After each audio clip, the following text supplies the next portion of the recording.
नमस्कार, स्वागत है आप सभी का। मैं हूं प्रीति। शुरुआत सुबह 9 बजे की हेडलाइंस के साथ। प्रधानमंत्री का लोकसभा और विधानसभा चुनाव 7 कराने के लिए बहस पर जोर। कहा चर्चा के बाद ही हो फैसला, रुकेगी धन और संसाधनों की बर्बादी।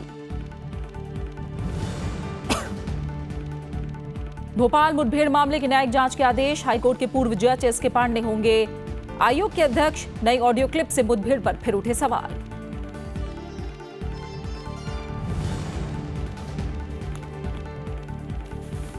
आईआईटी में दाखिले के लिए नेपाल में भी होगी परीक्षा। राष्ट्रपति प्रणब मुखर्जी का द्विपक्षीय संबंधों को मजबूत करने पर जोर। दौरे को बताया तीर्थ यात्रा।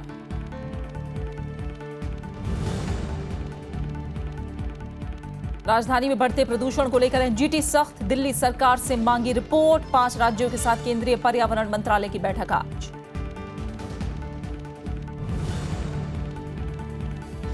अफगानिस्तान के कुंदूज में नेटो के हवाई हमले में 30 से ज्यादा की मौत। मरने वालों में महिलाएं और बच्चे शामिल।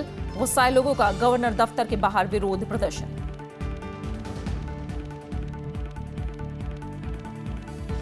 प्रधानमंत्री नरेंद्र मोदी ने देश में एक साथ चुनाव कराने के विषय पर चर्चा आगे बढ़ाने की वकालत की है।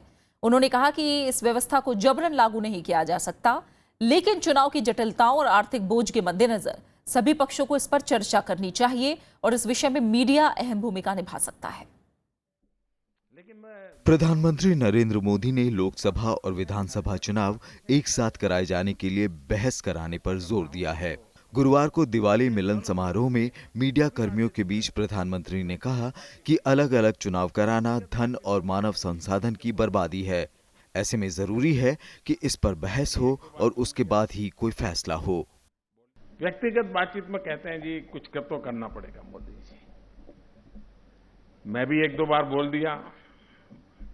बोलने के बाद मैंने देखा कि कुछ राजनीतिक दल मुखर रूप से बोलना से कतराने लगे, तो ये तो स्थिति रहेगी कुछ दिन। प्रधानमंत्री ने कहा कि चुनाव के वक्त आचार संहिता लगने की वजह से कई तरह की पाबंदियां लग जाती हैं। उन्होंने ये भी कहा कि सभी दल निजी बातचीत में इस विचार पर सहमति तो दिखाते हैं, लेकिन कोई खुलकर चर्चा नहीं करता। ऑब्जर्वर में भी बड़े वरिष्ठ अधिकारी इलेक्शन कमीशन चाहता है। ऑब्जर्वर भी 2-2, 2.5 महीने अन्य राज्य में ऑब्जर्वर के नाते जाते हैं। तो जिस राज्य में चुनाव नहीं है वहां से भी 10-12 अफसर, अच्छे जिम्मेवारी वाले अफसर बाहर होते हैं। तो कई प्रकार की रुकावटें अनुभव आती है।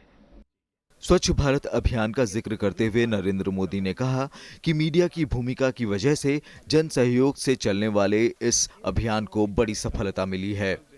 कार्यक्रम के बाद प्रधानमंत्री ने मीडिया कर्मियों से मुलाकात की और तस्वीरें खिंचवाईं।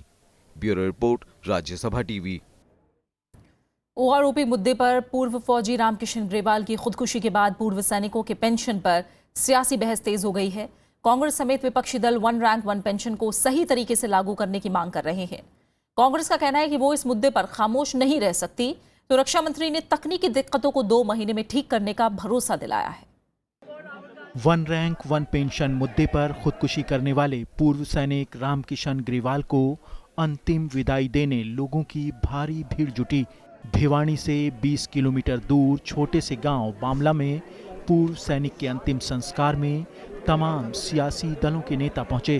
कांग्रेस उपाध्यक्ष राहुल गांधी पार्टी के वरिष्ठ नेताओं के साथ पूर्व सैनिक के परिजनों से मिले और अंतिम संस्कार में शामिल हुए। भिवानी पहुंचे दिल्ली के मुख्यमंत्री अरविंद केजरीवाल ने पीड़ित परिवार के लिए 1 करोड़ रुपए की मदद का ऐलान किया। चाहता हूं कि पूरा देश इस लड़ाई को आगे बढ़ाएगा। अंतिम सांस तक हम लोग और पूरा देश सैनिकों के लिए लड़ेगा। 1 रैंक 1 पेंशन सरकार से अब छीन के लेंगे सैनिकों के लिए सब लोग मिलकर। ऐसी दुख की घड़ी में हम इस परिवार के साथ हैं और हम सारे भूतपूर्व सैनिकों के साथ भी हैं जो अपनी ओआरओपी और 7th पे कमीशन अनॉमलीज की मांग को लेके। टीएमसी नेता डेरेक ओब्रायन ने भी बामला गांव पहुंचकर पीड़ित परिवार से मुलाकात की और ओआरओपी के मुद्दे पर सरकार की आलोचना की। Not only a minister but also a former chief of the staff. I don't have to comment on this. हमको कुछ comment देना नहीं है। बात सुना है मंत्री का and people will understand. This is a totally sad statement. Terrible. Haryana सरकार ने ग्रेवाल के परिजनों के लिए 10 लाख रुपए और एक सदस्य को सरकारी नौकरी देने का ऐलान किया। हालांकि मुख्यमंत्री मनोहर लाल खट्टर ने पूर्व फौजी रामकिशन की खुदकुशी के कारणों पर विचार करने की बात कही है। बहादुर जो वीर सैनिक होता है वो कभी आत्महत्या नहीं करता है। आत्महत्या की है तो इसके पीछे की भी कहीं ना कहीं कोई हो सकता है कोई ऐसी बात ध्यान में आए जिसके ऊपर हमको विचार करना होगा कि आखिर उन्होंने आत्महत्या क्यों की है। मुझे बताइए, सल्फास खाने के बाद आदमी इस तरीके से बात करेगा क्या? या उसका बेटा जिसको वो कह रहा है कि मैंने 3 गोली सल्फास की खा ली है, इतनी शांति के साथ बात सुनेगा? गौरतलब है कि रामकिशन ग्रेवाल ने अपने सुसाइड नोट में देश और साथी जवानों के लिए जान कुर्बान करने की बात कही है। उधर बडगाम में कार्यक्रम के दौरान रक्षा मंत्री मनोहर पर्रिकर ने कहा कि ज्यादातर पूर्व सैनिकों को 1 रैंक 1 पेंशन योजना का फायदा मिल रहा है। हालांकि उन्होंने माना कि तकनीकी दिक्कतों की वजह से 1 लाख पूर्व सैनिक फायदा नहीं ले पा रहे हैं और इसे जल्द सुलझा लिया जाएगा। अभी 1 लाख लोगों को इसका पूरा बेनिफिट मिलना बाकी है और उसमें थोड़ी टेक्निकल पेपर की डिफिकल्टी है। वो सब पूरी अगले 1-2 महीने में हम खत्म करेंगे। बामला गांव के सरपंच रह चुके पूर्व सैनिक रामकिशन ग्रेवाल ने मंगलवार को दिल्ली में ओआरओपी के मुद्दे पर खुदकुशी कर ली थी। विशाल दहिया, राज्यसभा टीवी। और इस बीच कांग्रेस ने आरोपी के मुद्दे और पीड़ित परिवार के साथ पुलिस के रवैये के खिलाफ गुरुवार को जंतर मंतर से कैंडल मार्च निकाला। मार्च में हिस्सा लेने के लिए कांग्रेस उपाध्यक्ष राहुल गांधी समेत पार्टी के वरिष्ठ नेता पहुंचे, लेकिन पुलिस ने उन्हें आगे बढ़ने से रोक दिया। कांग्रेस उपाध्यक्ष राहुल गांधी ने कहा कि पीड़ित परिवार के साथ पुलिस का रवैया गलत था और इसके लिए सरकार को माफी मांगनी चाहिए।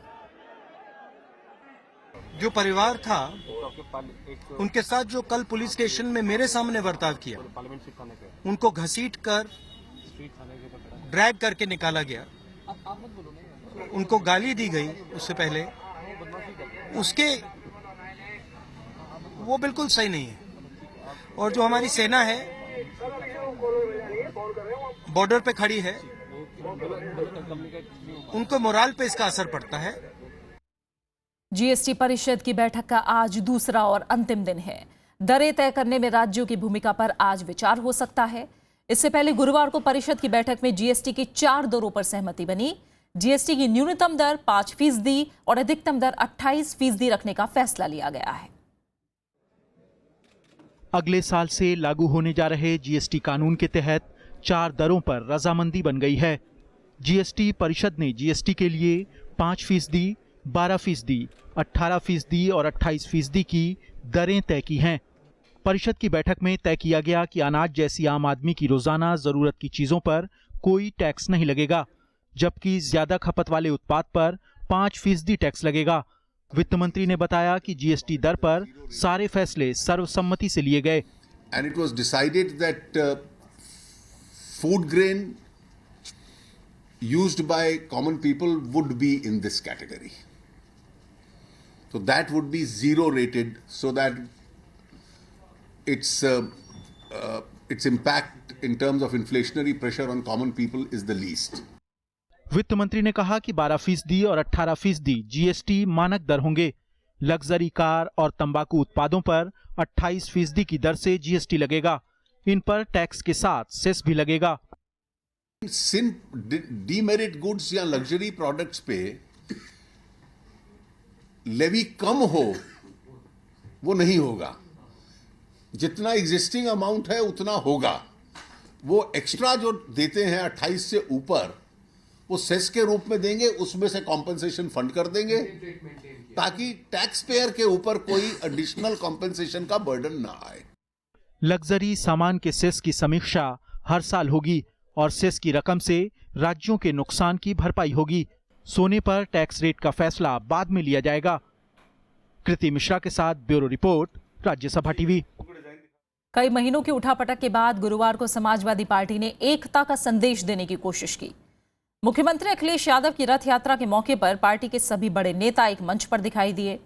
मुलायम सिंह यादव ने रथ यात्रा को हरी झंडी दिखाई तो शिवपाल ने अखिलेश को जीत की शुभकामनाएं दी।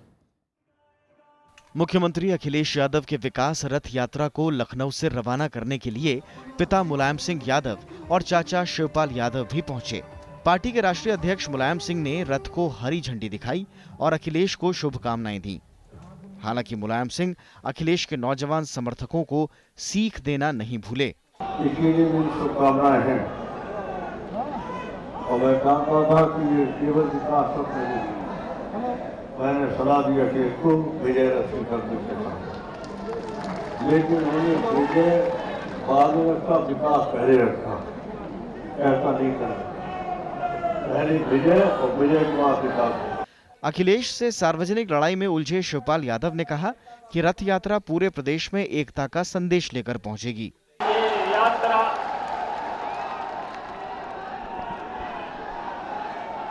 सफल हो और हमारा आगे का लक्ष्य है इस उत्तर प्रदेश में किसी भी कीमत पर भारतीय जनता पार्टी की सरकार न बनने पाए।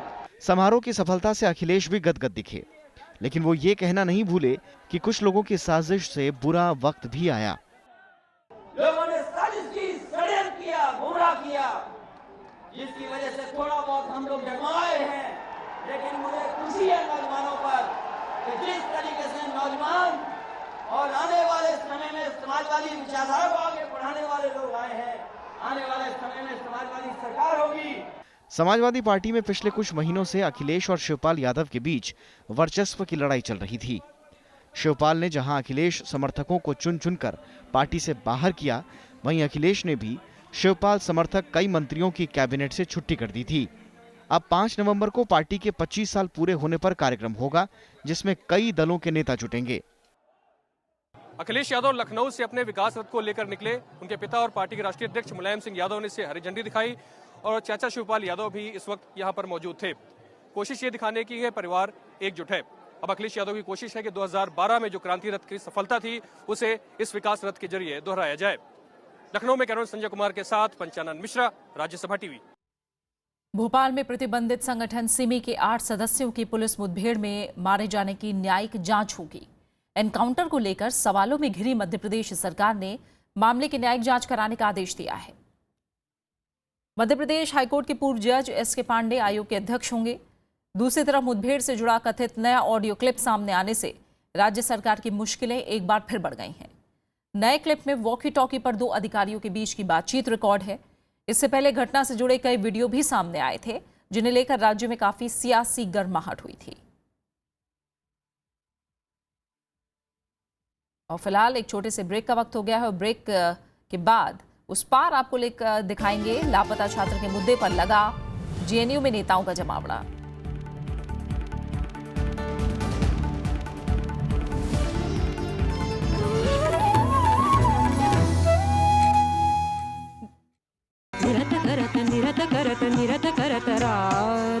कथक नृत्य को समर्पित एक शख्सियत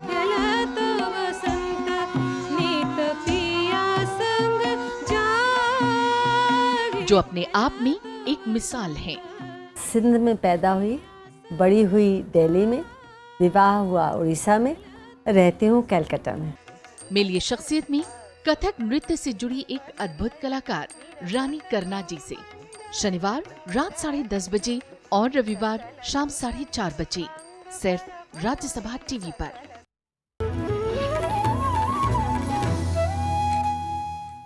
नेपाल की 3 दिवसीय दौरे पर गए राष्ट्रपति प्रणब मुखर्जी आज भारत लौटेंगे। गुरुवार को उन्होंने अपनी यात्रा को तीर्थ यात्रा का दर्जा दिया।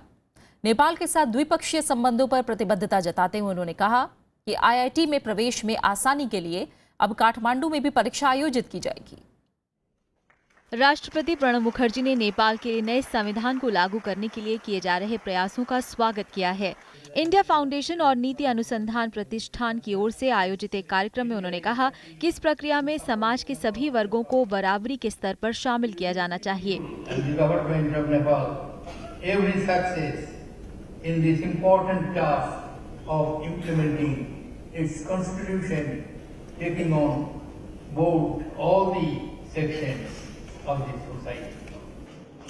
प्रणब मुखर्जी ने घोषणा की कि अगले साल से आईआईटी में प्रवेश के लिए काठमांडू में भी परीक्षा का आयोजन किया जाएगा। इससे नेपाली छात्रों को भारतीय प्रौद्योगिकी संस्थानों में दाखिले के लिए आसानी होगी। गुरुवार को नेपाल के प्रधानमंत्री पुष्पकमल दहल प्रचंड से मुलाकात के दौरान राष्ट्रपति ने दोनों देशों के बीच द्विपक्षीय संबंधों को मजबूत करने को लेकर प्रतिबद्धता भी जताई। Thousands of our citizens visit Nepal in search of spiritual solace at the holy temple of Pashupatinath and Muktinath. Similarly, people from Nepal visit Varanasi in the north and Namaskaram in the south in search of spiritual aspirations. आतंकवाद के मसले पर बात करते हुए राष्ट्रपति प्रणब मुखर्जी ने एक बार फिर कहा कि दहशतगर्दों को बढ़ावा देने वाले मुल्कों को वैश्विक मंच पर अलग किया जाना जरूरी है। 3 दिन की अपनी यात्रा के दौरान प्रणब मुखर्जी ने सांसदों के प्रतिनिधिमंडल से मुलाकात की। उन्होंने पशुपतिनाथ मंदिर में विशेष पूजा अर्चना भी की। प्रणब मुखर्जी पिछले 18 सालों में नेपाल की यात्रा करने वाले भारत के पहले राष्ट्रपति हैं। Bureau report, Rajya Sabha TV. JNU से गुमशुदा हुए छात्र नजीब अहमद को लेकर एक बार फिर सियासत गर्मा गई है। गुरुवार शाम जेएनयू में प्रदर्शन कर रहे छात्रों के बीच कई राजनीतिक दलों के नेता पहुंचे। नजीब की तलाश के लिए आयोजित कार्यक्रम में दिल्ली पुलिस पर मामले में ढिलाई बरतने का आरोप लगाया गया। साथ ही नजीब को ढूंढने के लिए आंदोलन को कैंपस से बाहर लाने की भी बात हुई। पिछले कई हफ्तों से लापता जेएनयू के छात्र नजीब के मामले पर गुरुवार को जेएनयू में नेताओं का जमावड़ा लगा। नजीब की गुमशुदगी को लेकर आयोजित एक कार्यक्रम में दिल्ली पुलिस पर लापरवाही बरतने का आरोप लगाते हुए कुलपति और बीजेपी सरकार को घेरने की कोशिश की गई। कांग्रेस ने इस मामले में सभी राजनीतिक दलों से एक होने की अपील की। हमारे जो एनएसयूआई के स्टूडेंट्स हैं, ये लोग सारे यहाँ एक इकट्ठे हैं, एक साथ वो लोग चाहते हैं कि ये नजीब के विषय पे सारे एक साथ रहे। तो अगर सारे स्टूडेंट्स अगर तय किए तो नेचुरली मेरे ख्याल में हमारे लोग। कार्यक्रम में सीपीएम नेता प्रकाश करात और दिल्ली के मुख्यमंत्री अरविंद केजरीवाल भी पहुंचे। केजरीवाल ने कहा कि आम आदमी पार्टी इस मुहिम में छात्रों का साथ देगी। इस तरह देश नहीं चल सकता, तो हम मांग करते हैं कि तुरंत उनको गिरफ्तार किया जाए। जो एबीवीपी के लोग हैं जिन्होंने पिछली रात को उनको पीटा था, उनसे पूछताछ की जाए, उनके कॉल रिकॉर्ड्स देखे जाएं और नजीब को तुरंत वापस लाया जाए। आम आदमी पार्टी क्या करने जा रही है इसमें? आप जो भी करने की जरूरत पड़ेगी सब करेंगे, सड़क से लेके संसद तक सब कुछ करेंगे। इंडिया गेट पर बैठने की तैयारी है सर क्या आपकी? अगर स्टूडेंट्स बैठेंगे मैं भी बैठूंगा उनके साथ। Now continuously in this university there is interventions to destroy the very ethos of this university. And what has happened in this episode with Najib is the most disturbing. वहीं नजीब के परिवार वालों ने कहा कि मामले की न्यायिक जांच या फिर सीबीआई जांच होनी चाहिए। जेएनयू में एमएससी बायोटेक्नोलॉजी का फर्स्ट ईयर का छात्र नजीब अहमद 15 अक्टूबर से अपने हॉस्टल से गायब है। दिल्ली पुलिस ने विशेष टीम का गठन भी किया है, लेकिन नजीब का अब तक कोई सुराग हाथ नहीं लगा है। हरिओम राय के साथ ब्यूरो रिपोर्ट, राज्यसभा टीवी। उपराज्यपाल नजीब जंग ने दिल्ली सरकार को 22 में से 15 वकीलों को तुरंत हटाने के लिए कहा है। गुरुवार शाम इस बारे में उपराज्यपाल दफ्तर से आदेश जारी किया गया। दिल्ली सरकार की तरफ से उपराज्यपाल के पास वकीलों की नियुक्ति से संबंधित फाइल भेजी गई थी, जिसे नजीब जंग ने मंजूरी देने से इनकार कर दिया। इस आदेश के बाद उपराज्यपाल और दिल्ली सरकार के बीच एक बार फिर टकराव के आसार बन गए हैं। इन वकीलों को दिल्ली सरकार ने 2014 और 2015 में उपराज्यपाल की मंजूरी के बिना नियुक्त किया था। ये मामला गृह मंत्रालय के पास भी गया था, जिस पर कानून मंत्रालय से सलाह भी ली गई। कानून मंत्रालय ने इस बारे में सिर्फ केंद्रीय विधि आयोग द्वारा ही नियुक्ति किए जाने की बात कही थी। दिल्ली सरकार के जिन वकीलों को हटाने के लिए आदेश दिया गया है, उनमें से ज्यादातर सुप्रीम कोर्ट में दिल्ली सरकार के मामले देखते हैं। राजधानी दिल्ली में प्रदूषण के मामले पर दिल्ली सरकार से जवाब मांगा गया है। एनजीटी ने गुरुवार को डेंगू से जुड़ी एक याचिका पर सुनवाई के दौरान दिल्ली सरकार से सवाल किया कि प्रदूषण बढ़ने के बाद सरकार की तरफ से लोगों के लिए क्या कदम उठाए गए हैं। दूसरी तरफ आज केंद्रीय पर्यावरण मंत्रालय की प्रदूषण के मसले पर बैठक भी होनी है।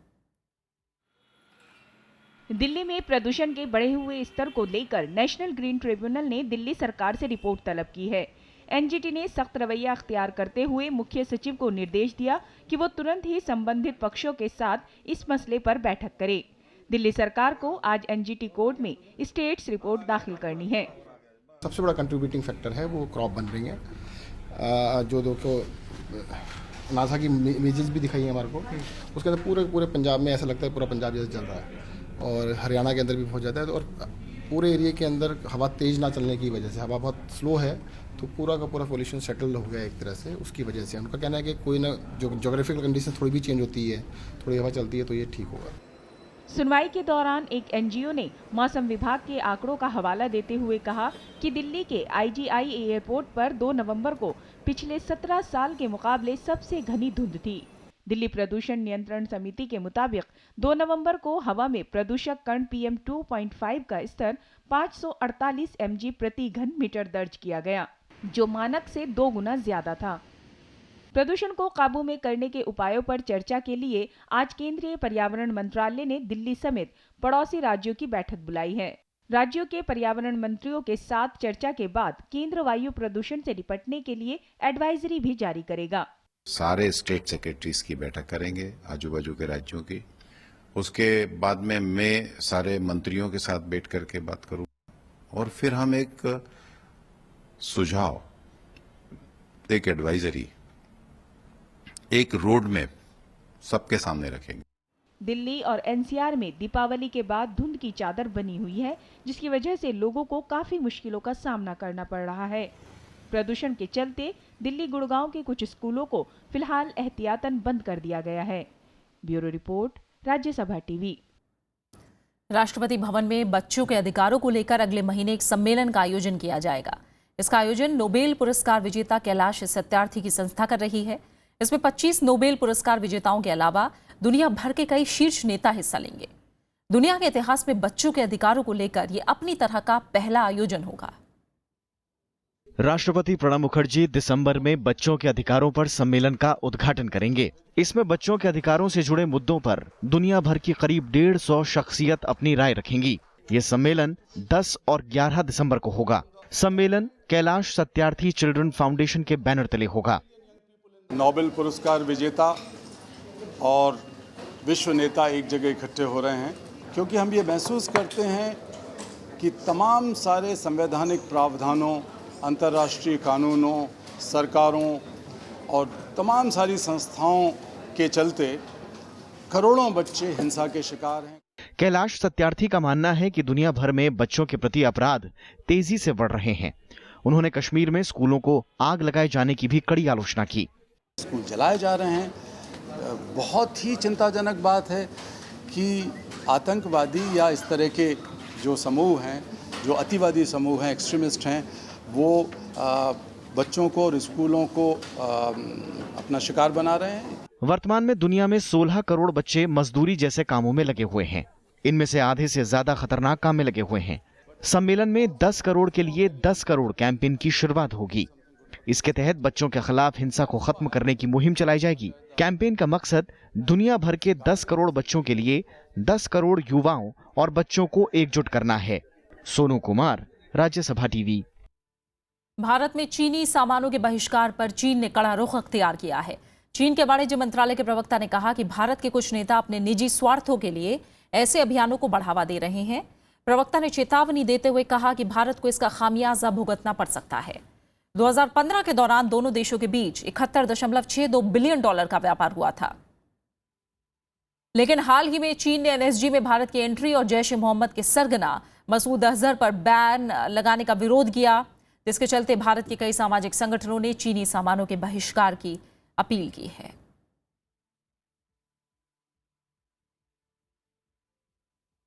पाकिस्तान की सुप्रीम कोर्ट ने पनामा पेपर्स लीक मामले में आरोपों की जांच के लिए एक सदस्यीय जांच आयोग के गठन का फैसला किया है।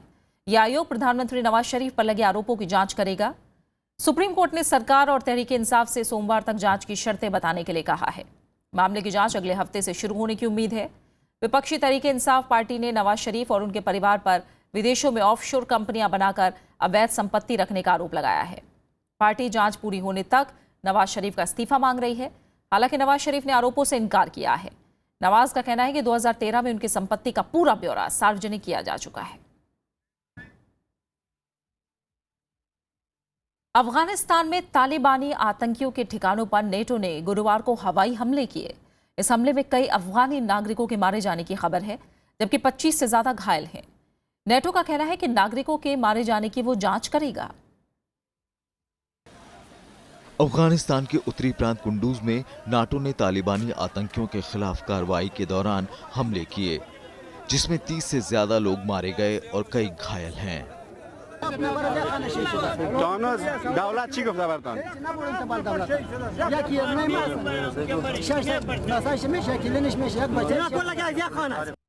कुंडूज में हुए हमले में ज्यादातर महिलाएं और बच्चे शामिल हैं।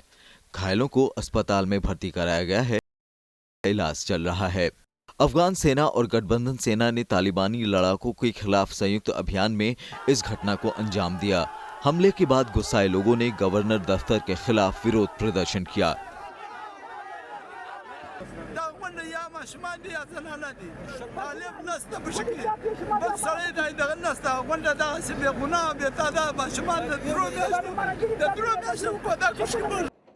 कहा जा रहा है कि ये हमला तालिबानी लड़ाकों के 2 अमेरिकी सैनिकों को मारने के बाद किया गया। नेटो का कहना है कि ये हमला गठबंधन सेनाओं को बचाने के लिए किया गया है। Bureau report, Rajya Sabha TV. और अब बात खास शख्सियत की करते हैं। भारतीय फिल्मों में जब भी सुकून और ताजगी का एहसास देने वाले मधुर संगीत की चर्चा होती है, संगीतकार जयकिशन और उनके साथ ही शंकर की बरबस याद आती है। आज जयकिशन का जन्मदिन है। 4 नवंबर 1932 को गुजरात में जन्मे जयकिशन का पूरा नाम जयकिशन दया भाई पांचाल है, लेकिन लोग इन्हें शंकर जयकिशन की जोड़ी से ज्यादा याद करते हैं। इस जोड़ी ने अपने फिल्मी सफर की शुरुआत 1949 में आई फिल्म बरसात से की और इसके बाद इस जोड़ी ने कई सुपरहिट फिल्मों में संगीत दिया।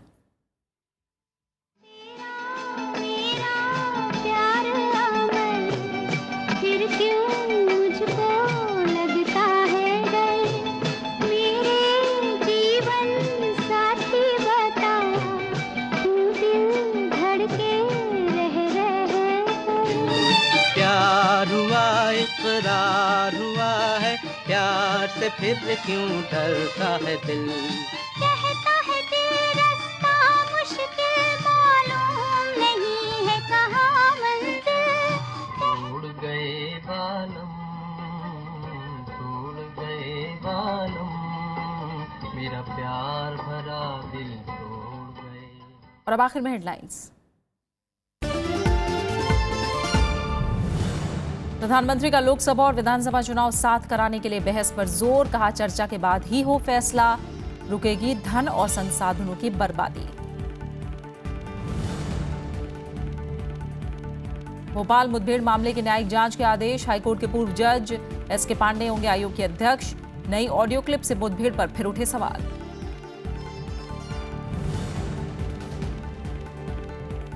आईआईटी में दाखिले के लिए नेपाल में भी होगी परीक्षा। राष्ट्रपति प्रणब मुखर्जी का द्विपक्षीय संबंधों को मजबूत करने पर जोर, दौरे को बताया तीर्थ यात्रा।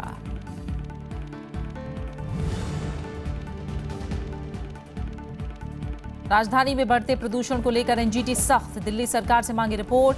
5 राज्यों के साथ केंद्रीय पर्यावरण मंत्रालय की बैठक आज।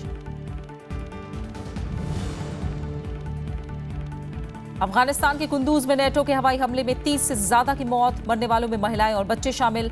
गुस्साए लोगों का गवर्नर दफ्तर के बाहर विरोध प्रदर्शन।